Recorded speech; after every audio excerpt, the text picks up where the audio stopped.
আসসালামু আলাইকুম, কেমন আছেন সবাই? আমার চ্যানেল ডায়েরি অফ তাসফিস মমে সবাইকে স্বাগতম। সবাইকে সুন্দর একটি সন্ধ্যায় স্বাগতম। আমাদের এখানে একটু একটু ঠান্ডা পড়েছে আর তাসফিদের ভ্যাকেশনও চলছে। ডিসেম্বর মাসটা আসলে একটি আমাদের লং টাইম 24 ডেজের একটা ভ্যাকেশন চলে। দেশের বাইরে থাকলেও শীত মানেই আমাদের পিঠেপুলি খেতে হবে। আসলে পিঠেপুলি ছাড়া শীতটা আসলে পরিপূর্ণতা পায় না বাঙালির কাছে। তাই যেহেতু আমাদের সব বাচ্চাদেরই ছুটি, তাই সবাই মিলে ভাবলাম সবাই মিলে একটু পিঠে খাওয়ার আয়োজন করা যাক। তো যেই কথা সেই কাজ, সন্ধ্যা লেগে গেছে। আর সন্ধ্যার সময় ক্যান্ডেল জ্বালাতে আমার খুবই ভালো লাগে। আমার কাছে মনে হয় এই স্মেলি ক্যান্ডেলগুলো রুমে একটা রিফ্রেশমেন্ট এনে দেয়।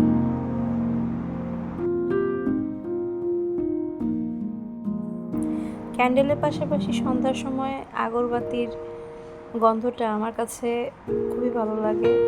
রেগুলার বেসিসে এটা ঘরে ট্রাই করি। আমার কাছে মনে হয় রুমের মধ্যে একটি অন্যরকম শান্তি শান্তি ফিল হয়। যদিও অনেকের কাছে এই গন্ধটা ভালো লাগে না। যাই হোক, এই তো আমাদের পিঠা বানানোর কাজ শুরু হয়ে গেল। আজকে আমরা ভাপা পিঠা বানাবো। সবাই মিলে একটু একটু করে হাতে হাতে কাজ করছিলাম। শীতকালে বাঙালির যেন পিঠা ছাড়া চলেই না। আমরা কেউ গুঁড়িটা রেডি করছিলাম, কেউ গুড়টা রেডি করছিল, কেউ নারিকেল, কেউ পিঠেগুলো রেডি করছিল। আর গল্প, আড্ডা, মজা, আসলে সব মিলিয়ে সবাই একসাথে হলে আসলে একটি অন্যরকম আনন্দ লাগে। সেটা বলে বোঝাতে পারবো কতটুকু জানি না। এদিকে বাচ্চারা অনেক খেলাধুলা মজা করছিল। ওরা শুধু একসাথে হলেই হয়, ওদের সেটাই একটা উৎসব হয়ে যায়। সেটা স্কুল, ভ্যাকেশন, যেখানেই হোক না কেন, বাচ্চারা মানেই আনন্দ। সাথে সাথে আমরা মায়েরাও এই ফাঁকে ফাঁকে চা খেয়ে নিচ্ছিলাম, স্ন্যাক্স খেয়ে নিচ্ছিলাম আর গল্প। গুড়গুলো গত বছর দেশ থেকে আনা, যার কারণে অনেক স্টিকি হয়ে যাচ্ছিল, বানাতে বেশ কষ্ট হচ্ছিল। তারপরেও বানাতে তো হবেই।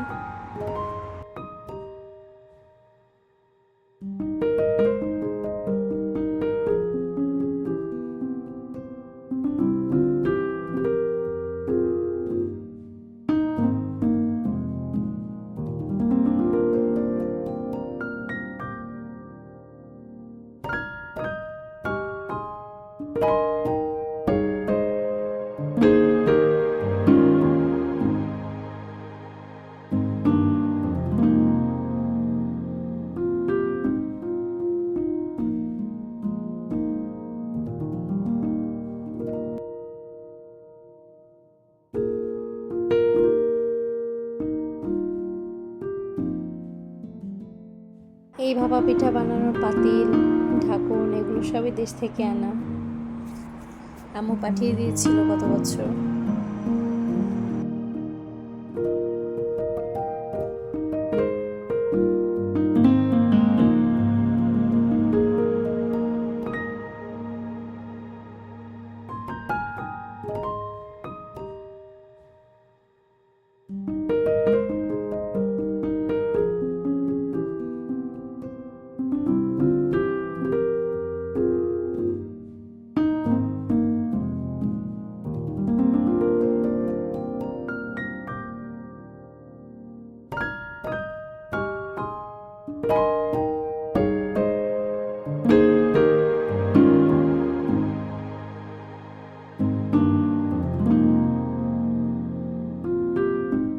এই তো একটা পিঠা রেডি, আমাদের প্রথম পিঠা।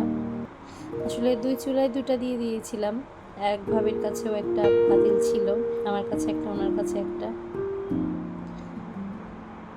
অসাধারণ হয়েছিল পিঠাটা। আসলে সবাই মিলে একটা কাজ করলে কাজটা অনেক সুন্দরই হয়। এই যে গরম গরম ধোয়া ওঠা ভাপা পিঠা। অবশেষে তৈরি হয়ে গেল আমাদের শীতের প্রথম ভাপা পিঠা। সব মিলিয়ে সন্ধ্যাটা অসাধারণ ছিল। এতক্ষণ পাশে থাকার জন্য ধন্যবাদ। ভালো থাকবেন সবাইকে। আল্লাহ হাফেজ।